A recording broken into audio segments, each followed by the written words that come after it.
الرحمن علم القرآن خلق الإنسان علمه البيان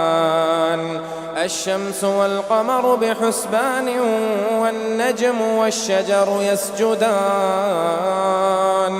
والسماء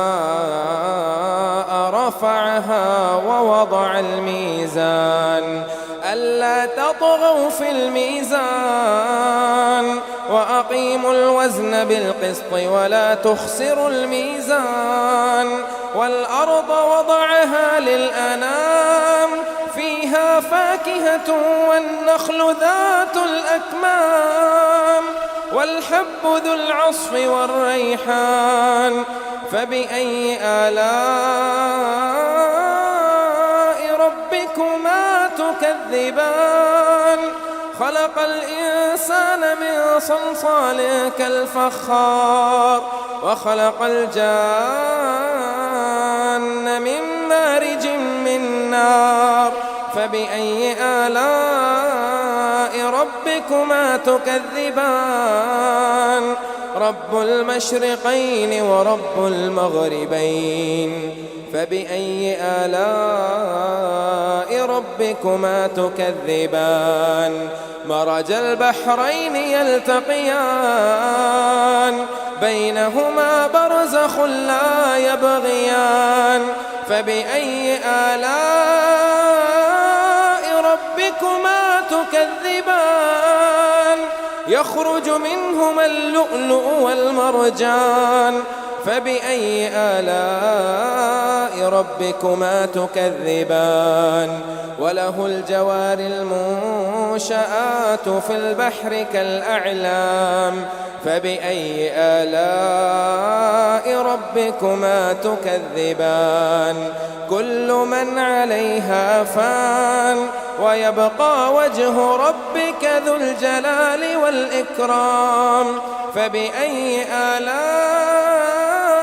ربكما تكذبان يسأله من في السماوات والأرض كل يوم هو في شأن فبأي آلاء ربكما تكذبان سنفرغ لكم أيها الثقلان فبأي آلاء ربكما تكذبان يا معشر الجن والإنس إن استطعتم أن تنفذوا من أقطار السماوات والأرض فانفذوا لا تنفذون إلا بسلطان فبأي آلاء ربكما تكذبان يرسل عليكما شواظ من نار ونحاس فلا تنتصران فبأي آلاء ربكما تكذبان فإذا شقت السماء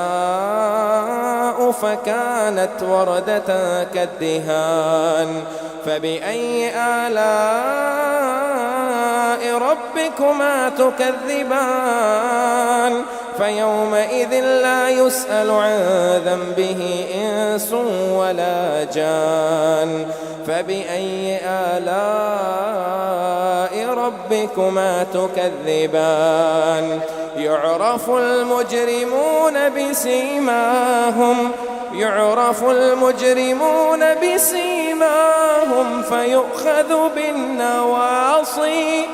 فيؤخذ بالنواصي والأقدام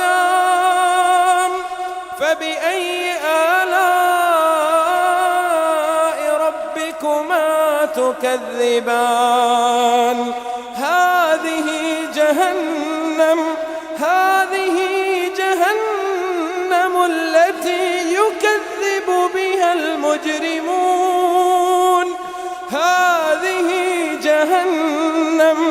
التي يكذب بها المجرمون يطوفون بينها وبين حميم آن فبأي آلاء ربكما تكذبان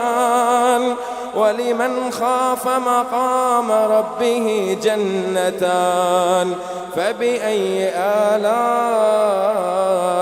ربكما تكذبان ذواتا أفنان فبأي آلاء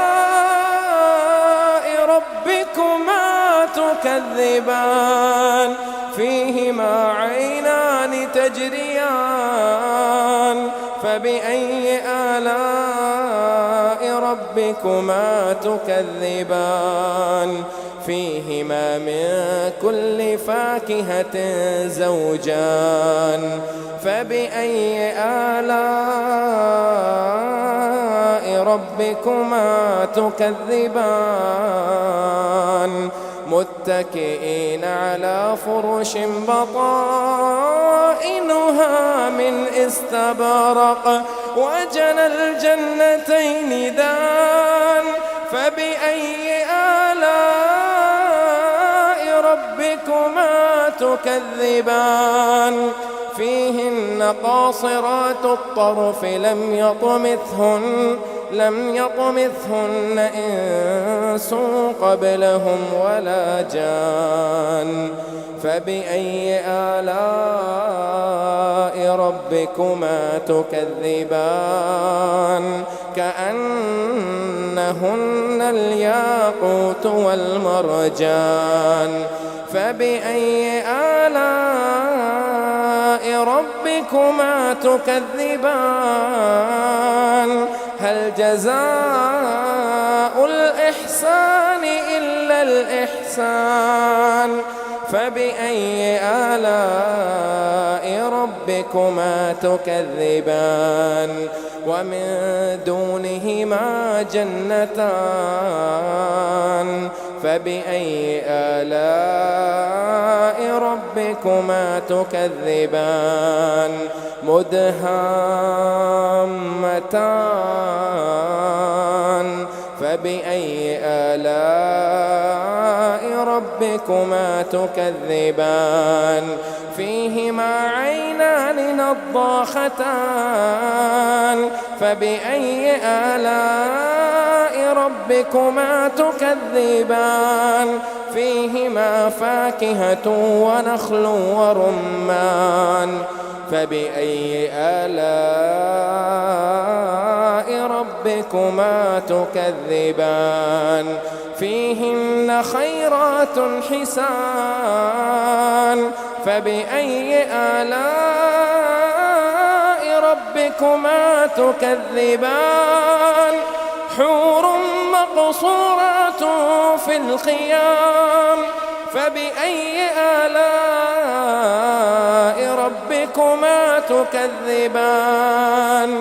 لم يطمثهن إنس قبلهم ولا جان فبأي آلاء ربكما تكذبان متكئين على رفرف خضر وعبقري حسان فبأي آلاء ربكما تكذبان تبارك اسم ربك ذي الجلال والإكرام